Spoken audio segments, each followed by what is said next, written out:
AD 219. The doors of the Senate swing open. Every conversation stops. The most powerful men in the Roman Empire rise to their feet. Veteran generals. Ancient patrician families. Statesmen whose ancestors had ruled Rome for centuries. But they are not standing to welcome a victorious commander. Nor are they honoring the heir of Julius Caesar. Instead, they bow before a 14-year-old boy.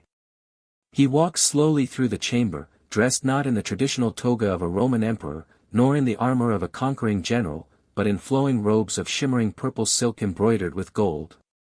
Heavy strings of pearls hang around his neck. Golden bracelets cover his wrists. His eyes are outlined in black. His cheeks are painted crimson like those of an Eastern priestess. Then he gives an order that freezes the room. He commands the Senate to worship him. Not as emperor. Not as Caesar. But as the living incarnation of the Sun God. And they obey. For generations, these same senators had commanded the greatest empire the world had ever seen. Now they lowered their heads before a painted teenager from Syria. That single image captures everything that Elagabalus would become. Because Rome had endured strange rulers before. It had survived madness. It had survived cruelty. It had survived tyranny. Caligula had ruled through terror. Nero through vanity. But Elagabalus represented something Rome had never experienced. He did not simply abuse power.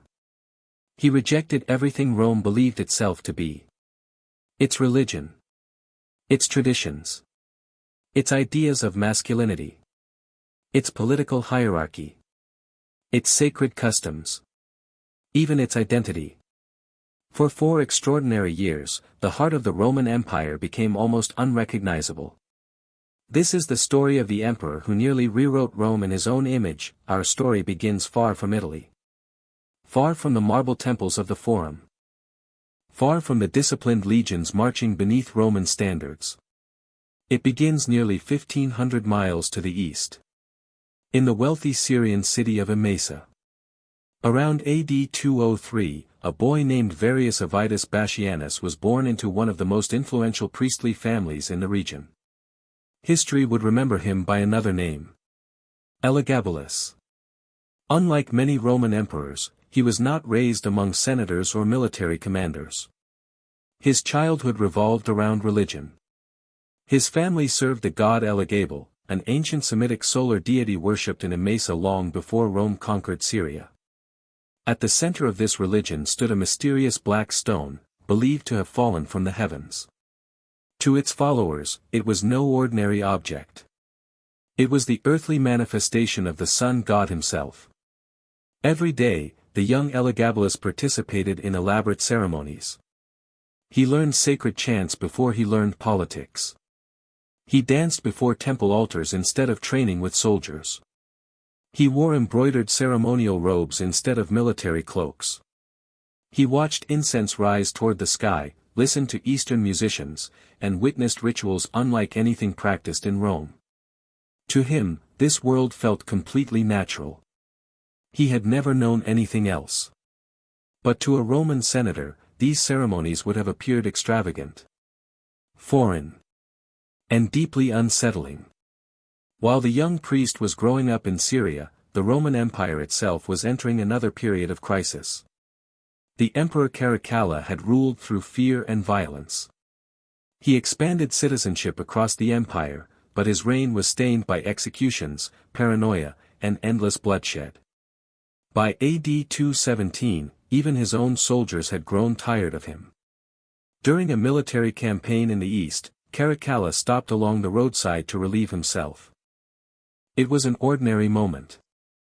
No armor. No ceremony. No bodyguard standing close enough. An assassin approached. Within seconds, the emperor lay dead beside the road. One of the most powerful men on earth had been killed in one of the least dignified ways imaginable. His successor was Macrinus, the Praetorian prefect. Unlike previous emperors, Macrinus had never belonged to Rome's old aristocracy. He had risen through administration and military service rather than noble birth. For the first time, Rome was ruled by a man who had never been part of the traditional senatorial elite.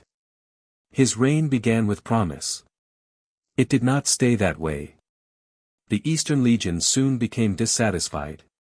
Victories became scarce. Confidence faded. Whispers spread through the camps. Rome needed another emperor. Far away in Emesa, one woman realized that opportunity had arrived. Her name was Julia Misa. She was Elagabalus's grandmother. Brilliant. Patient. And extraordinarily ambitious.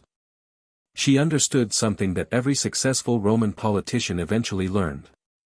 Facts mattered far less than belief. Julia Misa quietly began spreading a remarkable rumor.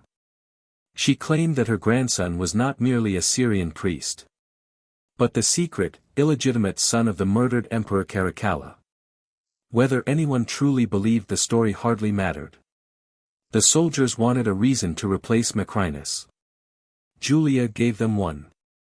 Within months, the Eastern legions proclaimed the 12-year-old Elagabalus the rightful emperor of Rome. Macrinus responded with force. Civil war became inevitable. The armies met in AD 218 near Antioch. Against all expectations, Macrinus's experienced forces collapsed. His troops deserted. His authority vanished almost overnight. He fled. He was captured.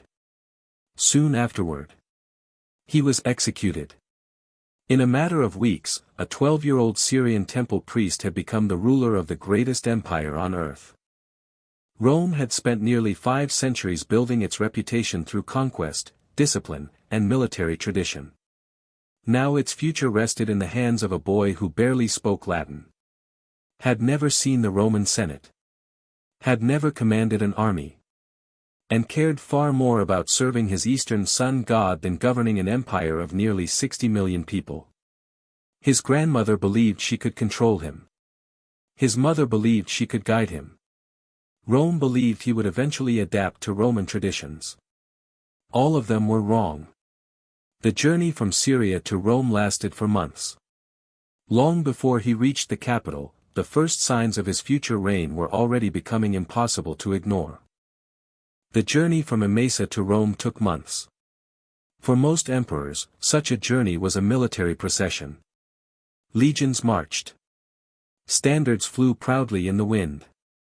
Cities competed to welcome the new ruler with triumphal arches and public celebrations. Elagabalus traveled differently. His procession looked less like the arrival of a Roman emperor and more like the pilgrimage of an Eastern high priest. He was surrounded by musicians, dancers, incense bearers, priests dressed in embroidered robes. Exotic perfumes filled the air wherever the procession stopped. In every city they passed, ceremonies were held in honor of the sun god Elagabal. Roman governors watched in uncomfortable silence. They had expected a young emperor. Instead, they witnessed something that felt completely foreign to everything Rome represented. Many assumed this was temporary. Surely, they thought, once the boy reached Rome, experienced advisors would teach him how a Roman emperor was expected to behave. They could not have been more mistaken. When Elagabalus finally entered Rome in AD 219, the capital held its breath. Curiosity spread through every street. People crowded rooftops and balconies. Merchants abandoned their stalls. Even hardened veterans wanted to see the mysterious child who had somehow inherited the greatest empire in the world. What they saw stunned them. There was no military armor. No imperial toga. No image of disciplined Roman authority. Instead, the emperor appeared wearing flowing robes woven from brilliant Syrian silk. Gold thread shimmered in the sunlight. Precious stones covered his clothing. His face was carefully painted. Dark eyeliner framed his eyes. His cheeks carried bright cosmetic color. Jewelry sparkled with every movement. To Roman eyes, this was not how an emperor dressed. It was not even how a Roman nobleman dressed. Many whispered that he resembled an Eastern priestess more than the ruler of an empire. Yet the greatest shock had not even arrived. Tradition demanded that every new emperor make sacrifices to Jupiter Optimus Maximus, king of the Roman gods, on the Capitoline Hill. This ritual symbolized the emperor's loyalty to Rome itself. Elagabalus ignored it completely. Instead of climbing the Capitoline Hill, he ordered the immediate construction of a magnificent temple dedicated to his own Syrian deity. The Temple of Elagabalus rose on the Palatine Hill, overlooking the heart of imperial Rome. Construction became an emergency priority. Workers labored day and night. Money flowed freely. Marble arrived from distant provinces. Everything else could wait. The temple could not. The emperor spent more time supervising its construction than governing the empire. To Roman conservatives, the message was unmistakable. Rome's ancient gods had just been pushed aside. Then came the sacred stone. In Emesa, the worship of Elagabalus centered around a mysterious black conical stone believed to have fallen from the heavens. Whether it was a meteorite or something else remains uncertain. To its worshippers, that question was irrelevant. The stone was divine. It was the earthly presence of the sun god. Elagabalus ordered it brought to Rome. The procession became one of the strangest religious spectacles the empire had ever witnessed. A magnificent golden chariot carried the sacred stone through the streets. 6 enormous white horses pulled the vehicle. The emperor himself refused to ride inside it. Instead, he walked backward in front of the chariot. Every step, every hour, every mile, his arms remained stretched toward the stone. His eyes never left it. According to the rituals of his homeland, turning one's back on the god was an act of disrespect. So the emperor walked through Rome without looking where he was going. The crowd watched in stunned silence. Some laughed quietly. Others stared in disbelief. Many simply could not understand what they were witnessing. This was no Roman triumph. It was the public arrival of a foreign religion at the very center of the empire. Inside the newly completed temple, the black stone became the most sacred object in Rome. Or at least, Elagabalus insisted that it should. Then he made an announcement that horrified nearly every religious authority in the empire. The sun god Elagabalus. Not Jupiter. Not Mars. Not Apollo.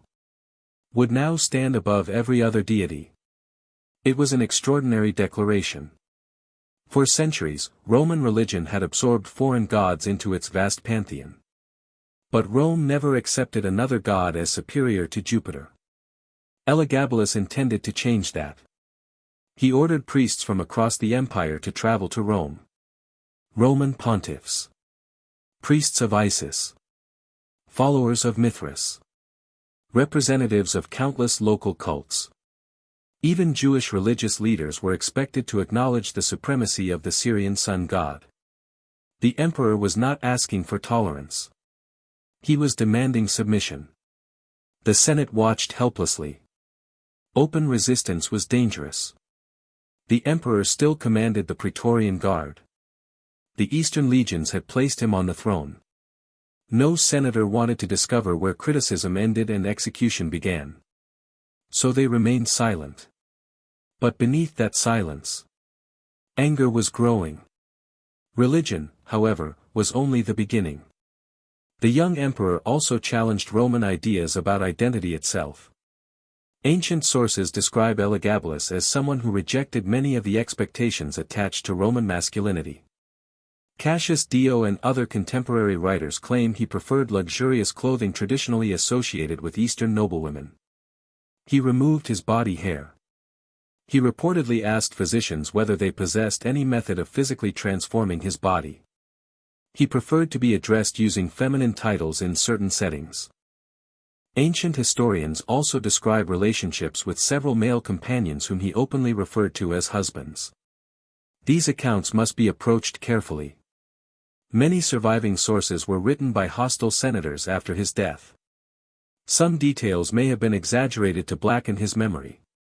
Others remain impossible to verify with certainty. Yet even allowing for exaggeration, one conclusion is difficult to escape. Elagabalus deliberately ignored social expectations that Roman society considered fundamental. And in a civilization where public image was inseparable from political authority, that was revolutionary. To modern readers, these descriptions often provoke debate. To 3rd century Romans, they produced something much simpler. Shock, confusion, and eventually, deep resentment. Because for Rome, the emperor was not merely a political leader. He embodied the ideals of the empire itself. Military discipline, masculine authority, religious tradition, public dignity. Elagabalus challenged every one of those ideals simultaneously. The throne had not merely gained a controversial ruler. It had become something Rome no longer recognized. And before long, the emperor's private behavior would become just as controversial as his public reforms. The banquets were about to begin. If the emperor's religious reforms shocked Rome, his private life would push the empire even closer to open rebellion. Inside the imperial palace, Elagabalus created a world that seemed to obey only one rule: his own imagination. Government became secondary. Administration was left largely to his mother, Julia Soaemias, and his formidable grandmother, Julia Maesa. They struggled to keep the machinery of the empire functioning while the young emperor devoted his attention to ceremonies, celebrations, and personal indulgence. When Elagabalus appeared in public, he rarely spoke about military campaigns or state finances. Instead, he organized elaborate religious festivals that often lasted for days. Music echoed through the palace. Exotic perfumes filled the halls. Foreign dancers performed before crowds of nobles who had no choice but to applaud. To Rome's political elite, it felt less like an imperial court, and more like an endless theatrical performance. Among the emperor's closest companions was a young charioteer named Hierocles. According to several ancient historians, Elagabalus openly referred to Hierocles as his husband. In private ceremonies, he reportedly adopted the role traditionally associated with a Roman bride rather than a groom. To modern audiences, such accounts require careful interpretation. Ancient Roman historians often exaggerated the behavior of unpopular emperors. Yet even after accounting for possible propaganda, one fact remains remarkably consistent across multiple sources: Elagabalus intentionally ignored the social expectations that defined Roman imperial authority. And he did so publicly. This mattered enormously. Roman emperors were expected to project discipline, strength, military virtue, self-control. The emperor represented the ideal Roman man. Elagabalus rejected that image almost completely. Instead of hiding behavior that senators considered scandalous, he displayed it openly. To conservatives, this was not simply personal behavior.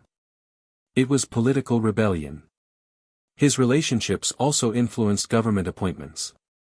Men who earned the emperor's affection often found themselves promoted to positions far beyond their experience.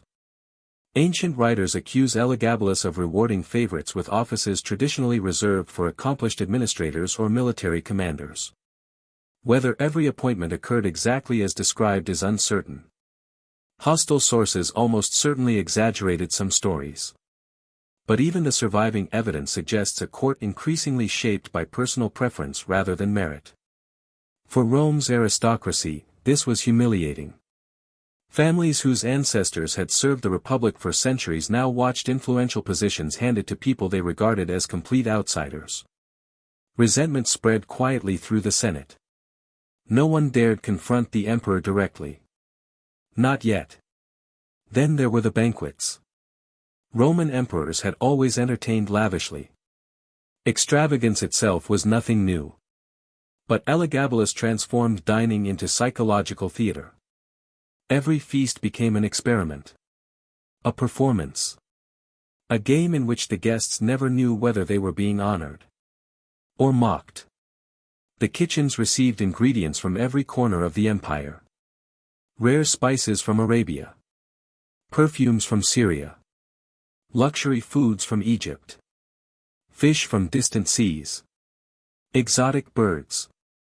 Unfamiliar fruits. Nothing was considered too expensive. Nothing too unusual. Ancient writers describe extraordinary dishes unlike anything seen in traditional Roman cuisine. Nightingale tongues. Pheasant brains. Rare fish roe covered with eastern spices. Delicacies prepared not because they tasted better, but because they were astonishingly difficult to obtain. The emperor delighted in excess itself. Yet the food was never the true spectacle. The guests were. Elagabalus seemed fascinated by human discomfort. According to the Historia Augusta, he arranged dinner parties around physical appearance. Very tall men were seated together. Very short men shared another table. Obese guests occupied one section. Extremely thin guests another. On other occasions, groups of bald men or men with visible physical disabilities were intentionally seated together while the emperor watched their reactions with amusement. Whether every story is literally true remains impossible to prove. The Historia Augusta contains exaggerations elsewhere. But even if only part of these accounts is accurate, they reveal how contemporaries remembered his reign. Not merely luxurious. Humiliating. The emperor also enjoyed elaborate practical jokes.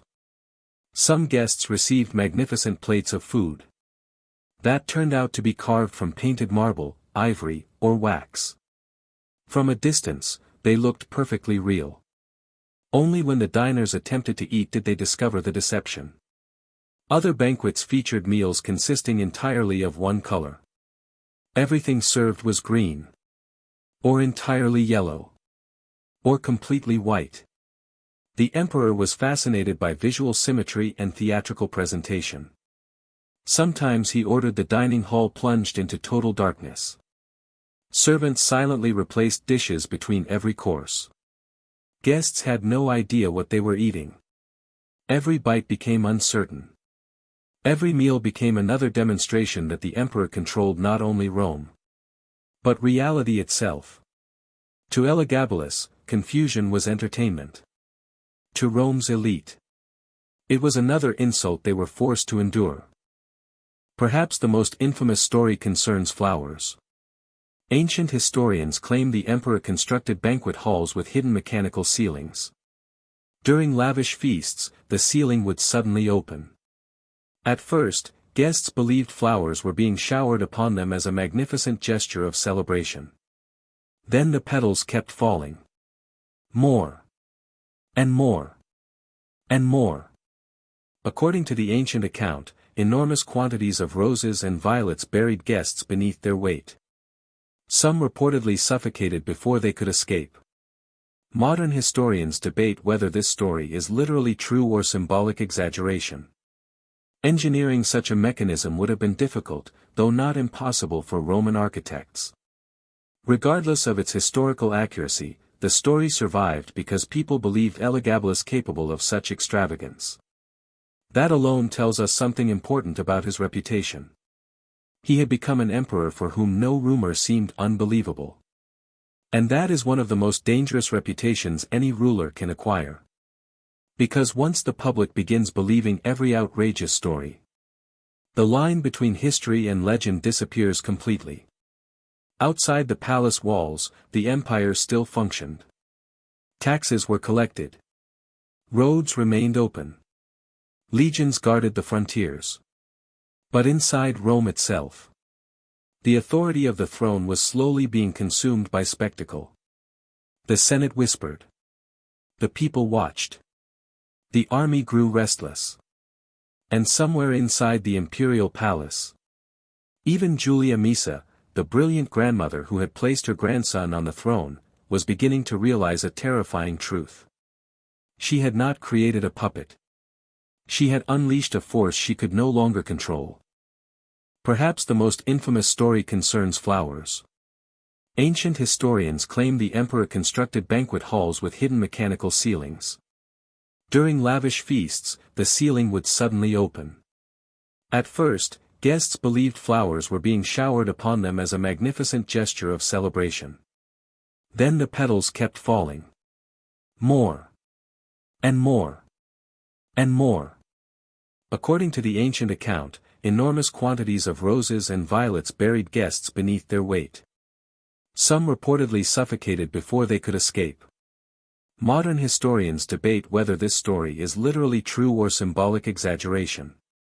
Engineering such a mechanism would have been difficult, though not impossible for Roman architects. Regardless of its historical accuracy, the story survived because people believed Elagabalus capable of such extravagance. That alone tells us something important about his reputation. He had become an emperor for whom no rumor seemed unbelievable. And that is one of the most dangerous reputations any ruler can acquire. Because once the public begins believing every outrageous story, the line between history and legend disappears completely. Outside the palace walls, the empire still functioned. Taxes were collected. Roads remained open. Legions guarded the frontiers. But inside Rome itself, the authority of the throne was slowly being consumed by spectacle. The Senate whispered. The people watched. The army grew restless. And somewhere inside the imperial palace, even Julia Misa, the brilliant grandmother who had placed her grandson on the throne, was beginning to realize a terrifying truth. She had not created a puppet. She had unleashed a force she could no longer control. By the time Elagabalus had transformed Rome's religious life and turned the imperial palace into a stage for his own performances, many senators believed they had already witnessed the worst his reign had to offer. They were wrong. The greatest scandal of his rule was still to come. And this time, it would strike at the very heart of Roman civilization. To understand why this event horrified Rome, you first need to understand the women known as the Vestal Virgins. For nearly 1,000 years, they had occupied one of the most sacred positions in Roman society. Unlike ordinary priestesses, the Vestals were believed to protect the spiritual life of the entire state. Their duty was simple in appearance but immense in importance. Inside the temple of Vesta burned an eternal flame. As long as that sacred fire remained alive, Romans believed the city itself remained under divine protection. If the flame ever died, many feared Rome's fortune would die with it. The women chosen for this responsibility entered the priesthood as young girls. They left behind their families. They surrendered ordinary life. Marriage was forbidden. Children were forbidden. For 30 years they served the goddess Vesta in absolute chastity. In return, they received extraordinary privileges. They could own property. They enjoyed legal independence rarely granted to women in the ancient world. Even powerful magistrates stepped aside when a Vestal passed through the streets. But those privileges came with terrifying consequences. If a Vestal virgin broke her sacred vow, Rome believed the gods themselves had been betrayed. Because her blood was considered too holy to spill, execution followed a chilling ritual. She was placed inside an underground chamber with a small amount of food and water. The entrance was sealed. She was left alone. To die beneath the earth. No punishment inspired greater fear. No office carried greater responsibility.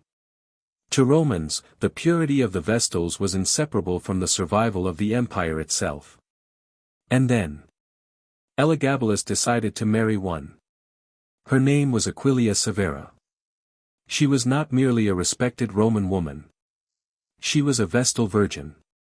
One of the guardians of Rome's eternal flame. When news spread through the capital, disbelief quickly turned into outrage. This was not simply an unconventional marriage. It was an attack on one of the oldest religious institutions in Roman history. Even emperors had respected the Vestals.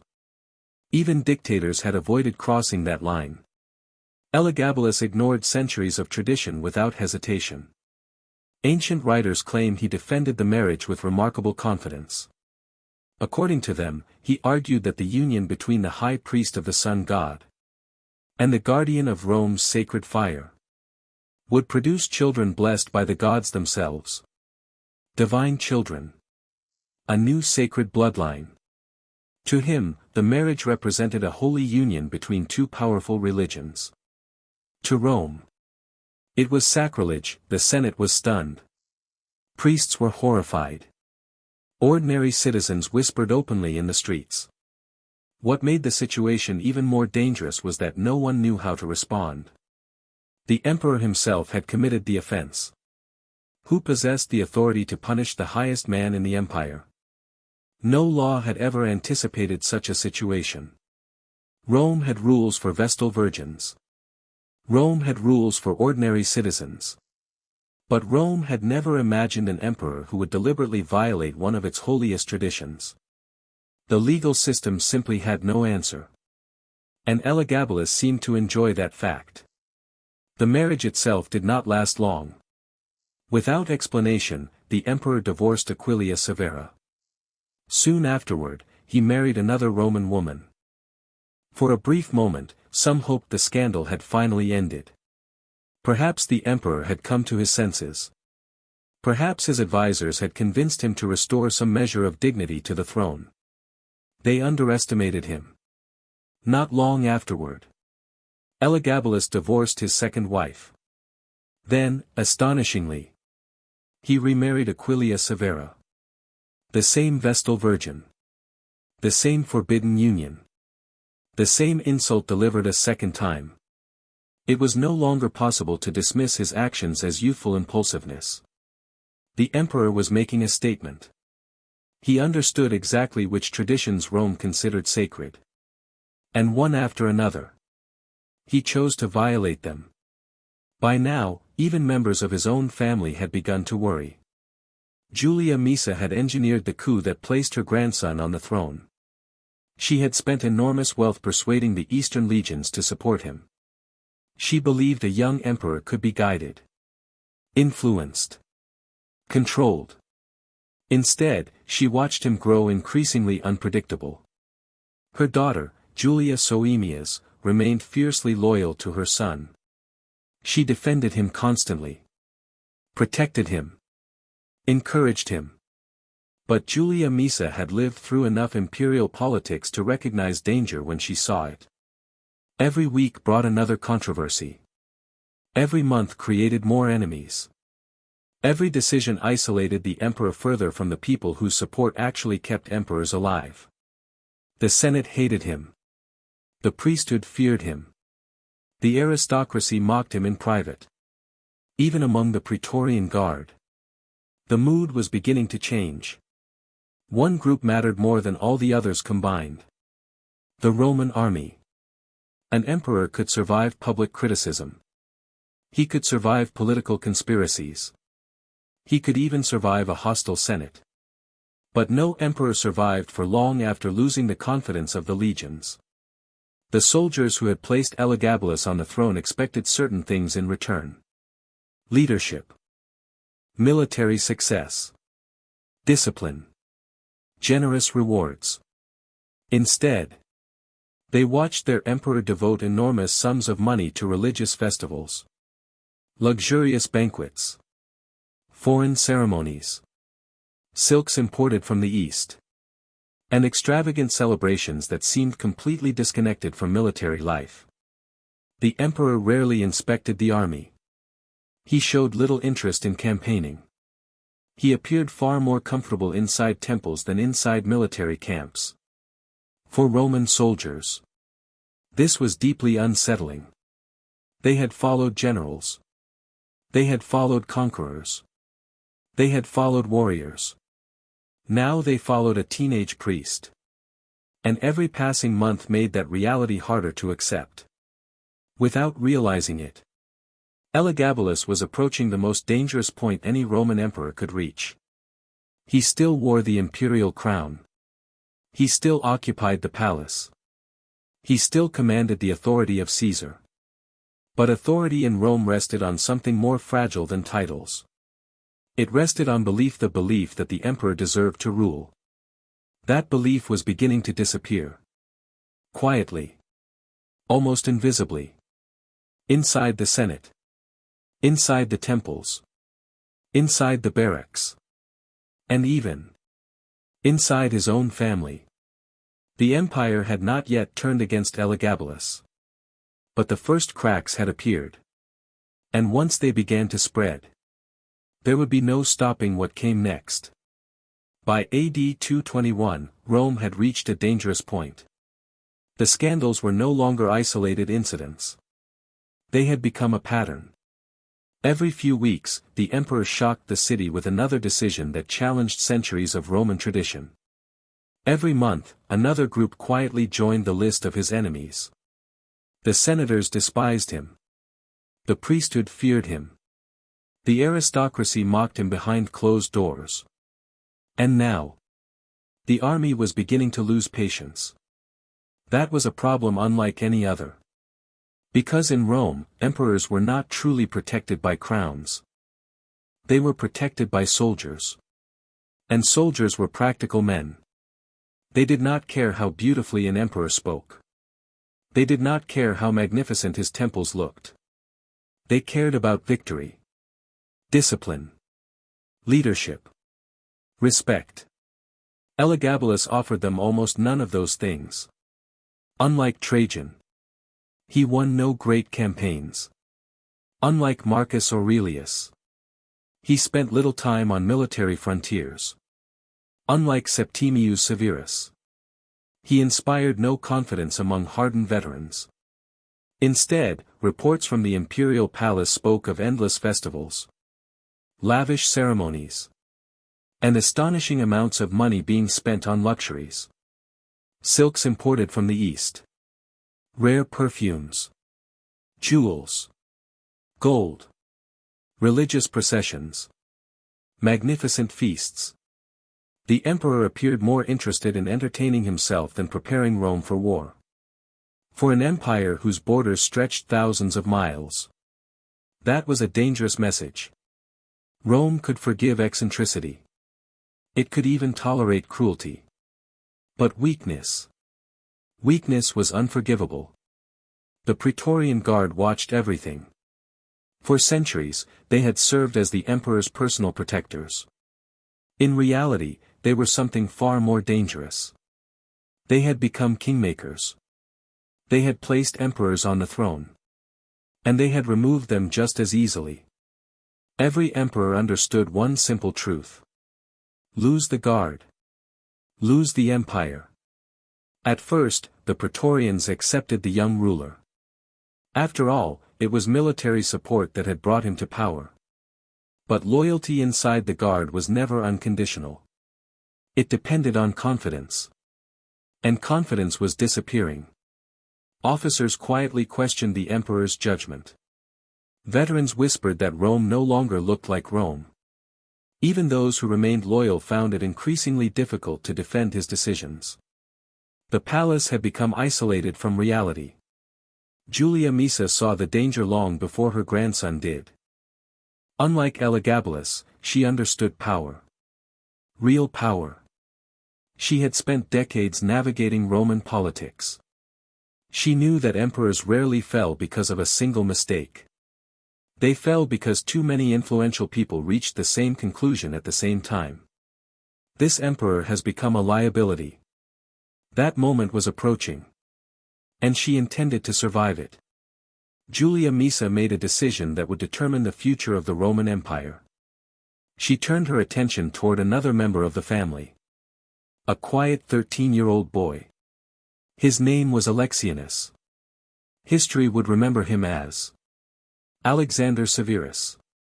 Everything about Alexander contrasted sharply with Elagabalus. He dressed like a Roman noble. He respected traditional religion. He studied Latin literature. He listened more than he spoke. He showed discipline, patience, restraint. Where Elagabalus embraced spectacle, Alexander projected stability. It was exactly what Rome wanted. And Julia Misa knew it. She approached her grandson with a proposal. Adopt Alexander as your son.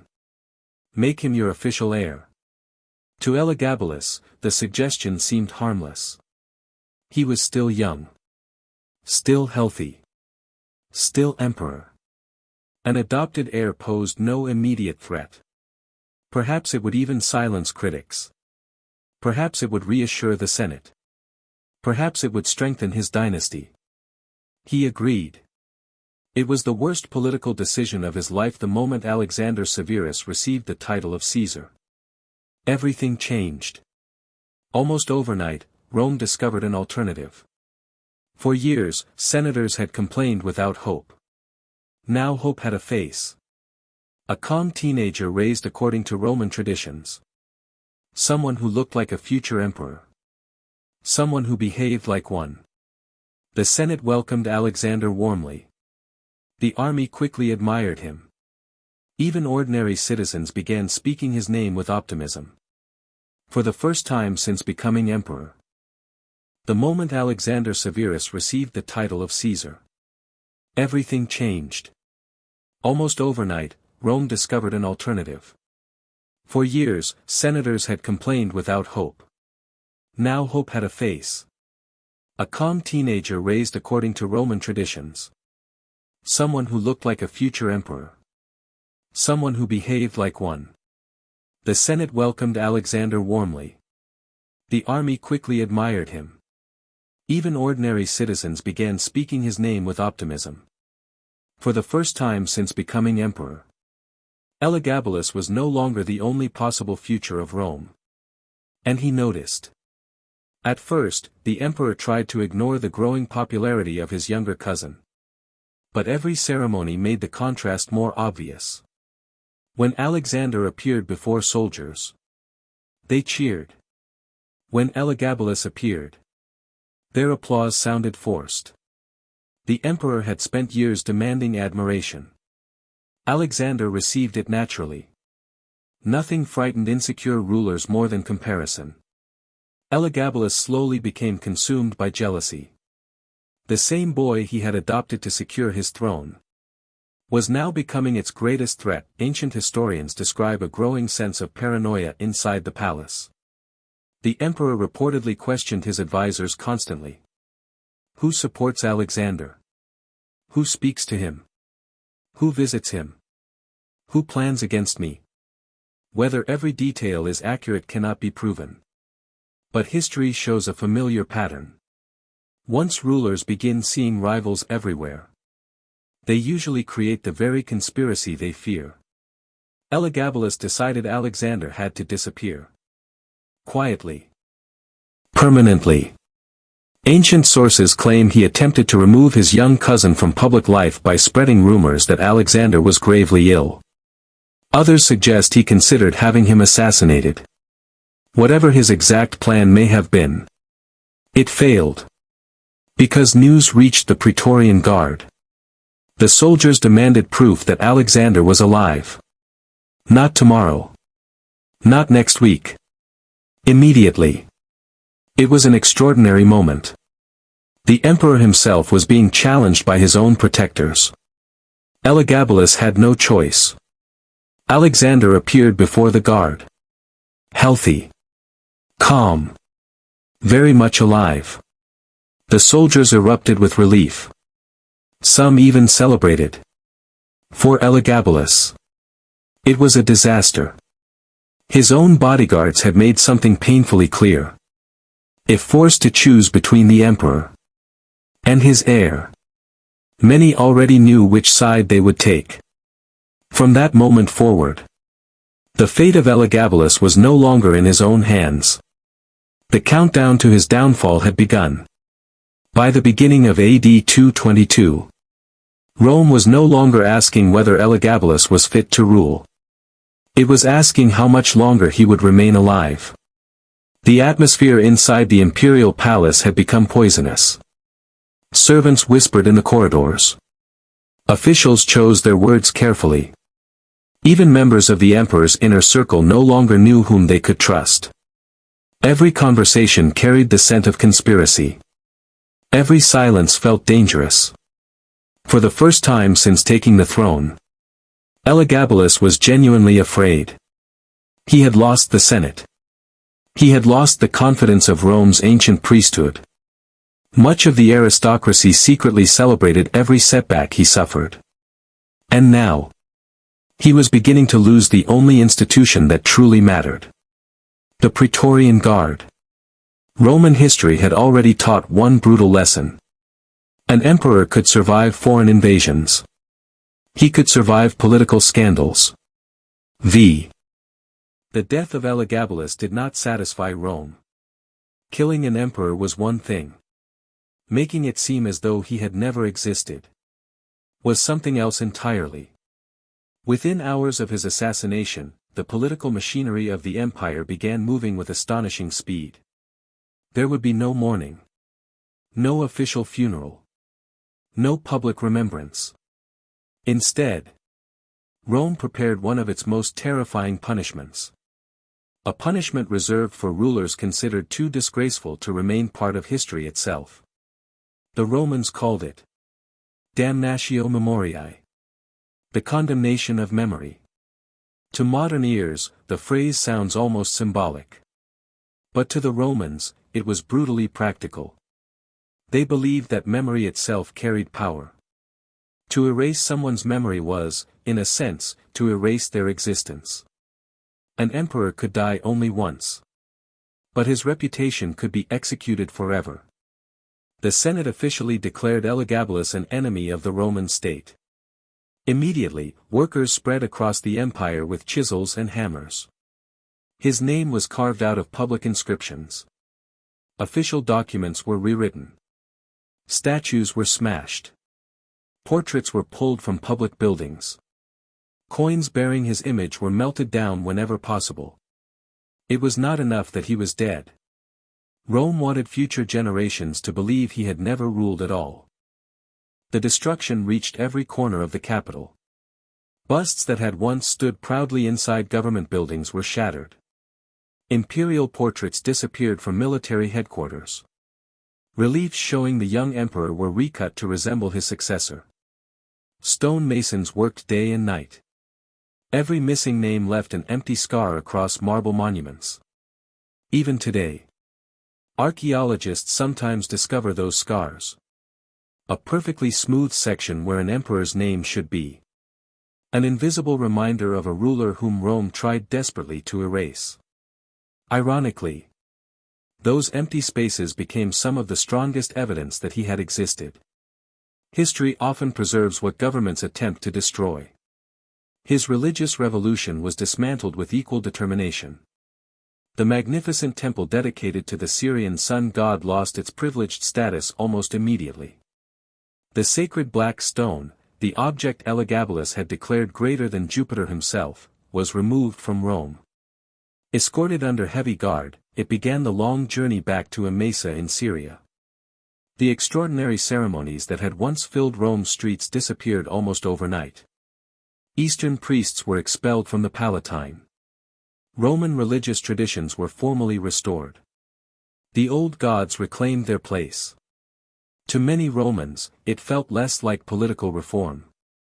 And more like waking from a disturbing dream. The marriage to Aquilia Severa was officially declared invalid.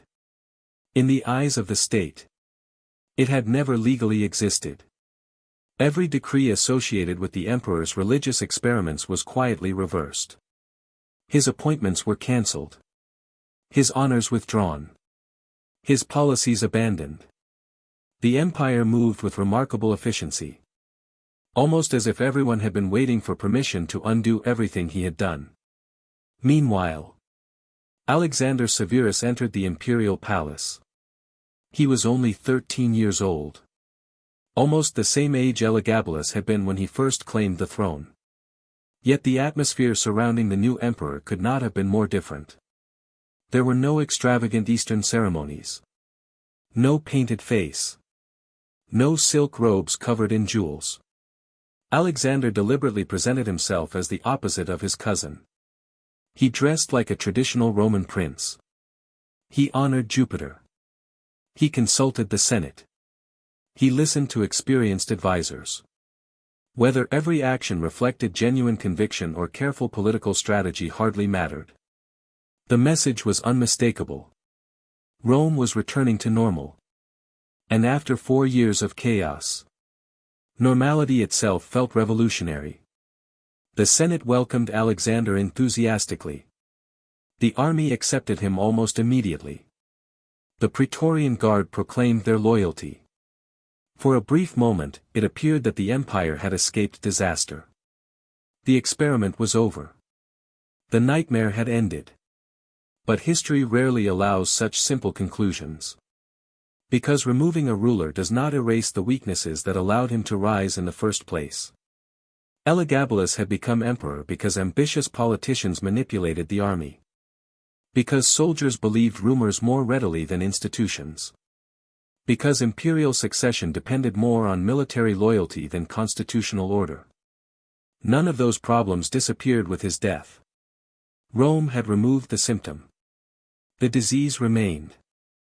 Over the centuries, the image of Elagabalus grew darker and darker. Ancient writers competed to describe him as the most depraved emperor in Roman history.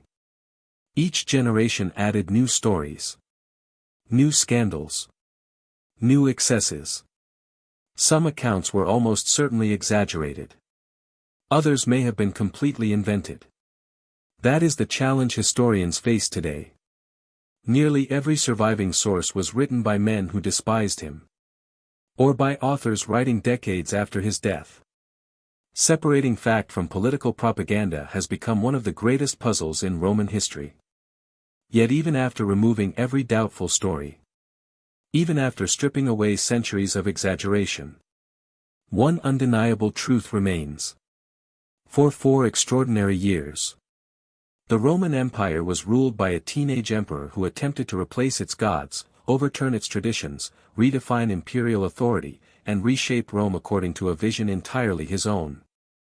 That alone was enough to make him unforgettable. Even if Rome tried its hardest to ensure he would be forgotten. But perhaps the greatest mystery is not how Elagabalus ruled. It is why so many people continue talking about him nearly 18 centuries later. Because his story is about far more than one controversial emperor. It is about absolute power. And what happens when an empire places its future in the hands of someone who sees the world completely differently from everyone around him. In the end, Rome erased his statues. Rome erased his name. Rome erased his honors. But Rome could never erase the lesson he left behind. History loves simple villains. It is comforting to believe that every empire falls victim to an obvious monster. A mad king. A cruel tyrant. A reckless fool. Simple stories are easy to remember. Reality rarely is. And that is exactly why Elagabalus remains one of the most debated emperors in Roman history. Was he truly insane? The answer is probably no. Nothing in the surviving evidence suggests that Elagabalus suffered from the kind of uncontrollable madness often associated with Caligula. He did not spend his reign launching random military campaigns against imaginary enemies. He did not suddenly lose his grip on reality. He was capable of making political decisions. He negotiated alliances.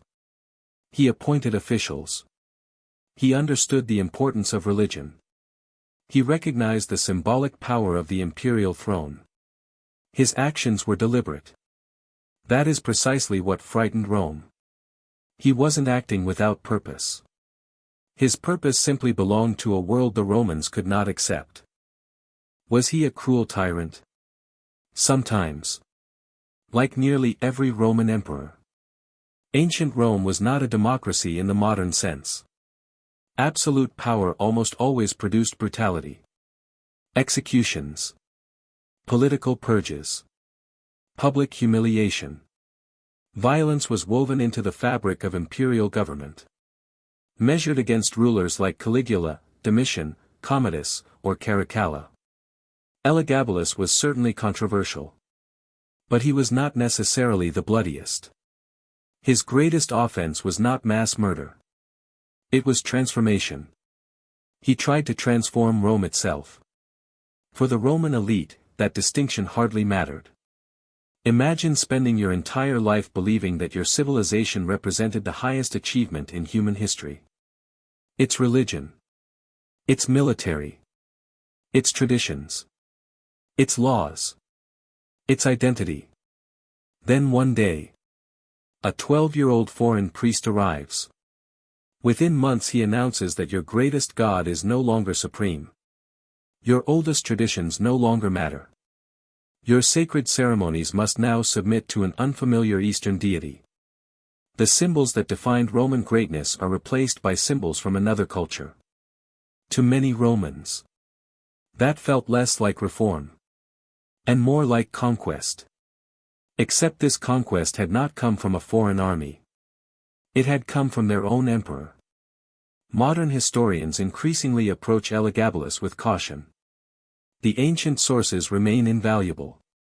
But they are not neutral. Cassius Dio despised him. Herodian viewed him through the eyes of a traditional Roman aristocrat. The Historia Augusta mixed historical reporting with gossip, satire, and outright fiction. Every source had its own agenda. That does not mean they should be ignored.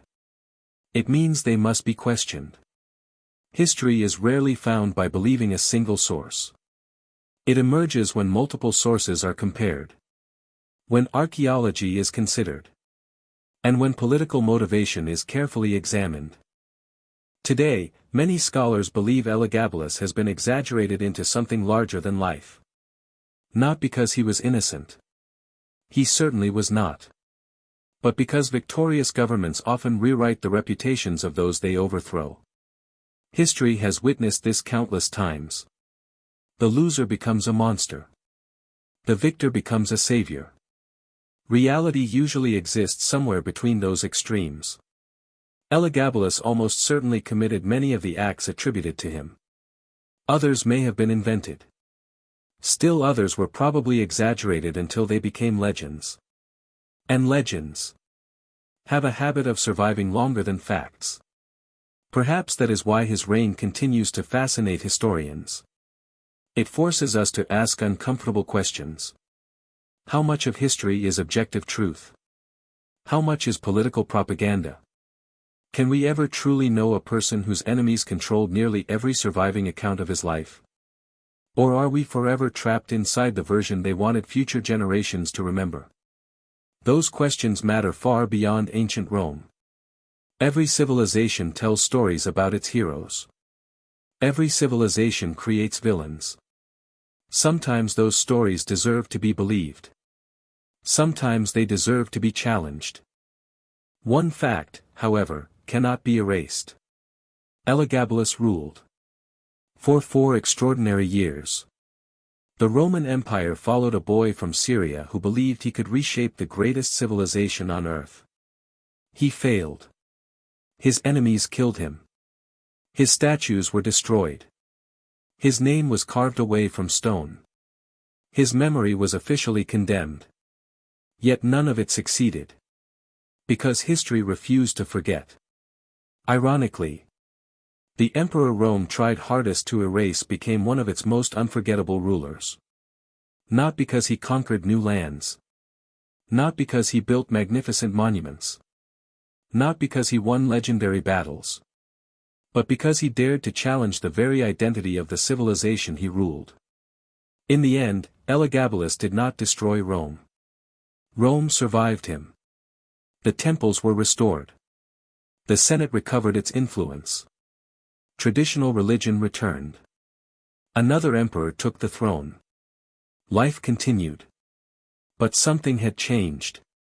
Rome had learned that its institutions were not as invincible as they appeared. Its traditions could be challenged.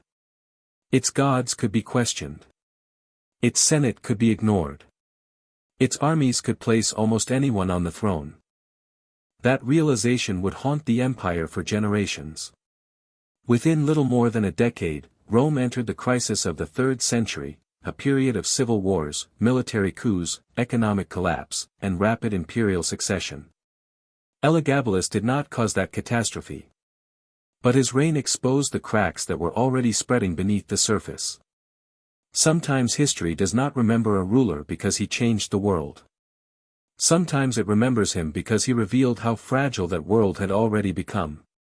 Perhaps that is the real legacy of Elagabalus. Not decadence. Not scandal. Not luxury. But vulnerability. The vulnerability of absolute power. The vulnerability of political systems built on military loyalty. The vulnerability of civilizations convinced they cannot change. Because history teaches the same lesson again and again. No empire believes it is fragile. Until the day it discovers that it is. And sometimes, the most dangerous ruler is not the one who marches against an empire from the outside. It is the one who quietly transforms it from within. Elagabalus ruled Rome for only 4 years. Yet nearly 18 centuries later, we are still asking the same question. Was he history's most outrageous emperor? Or history's most misunderstood one? Perhaps the answer lies somewhere in between. What is certain is this. Rome tried to erase him. History refused. And that may be the greatest irony of all. Thank you for watching. If you enjoyed this deep dive into one of history's most extraordinary rulers, subscribe for more cinematic documentaries exploring the people, empires, and forgotten moments that changed the ancient world forever.